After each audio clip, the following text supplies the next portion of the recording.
ॐ नमो विघ्नराजाय सर्वसौख्यप्रदायिने दुष्टारिष्टविनाशाय पराय परमात्मने लम्बोदरं महावीर्यं नागयज्ञोपशोभितम् अर्द्रचन्द्रधर्मदेवं विघ्नव्यूहविनाशनम् ॐ ह्रां ह्रीं ह्रूं ह्रीं ह्रौं ह्रं हेरम्बाय नमो नमः।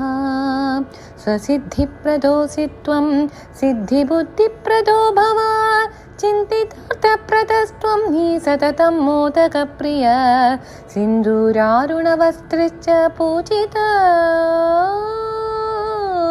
वरदायक सिन्दूरारुणवस्त्रश्च पूजितो वरदायक इदं गणपतिस्तोत्रं यः पठे भक्तिमान् नरः तस्य देहं च गेहं च स्वयं लक्ष्मीं न मुञ्चति।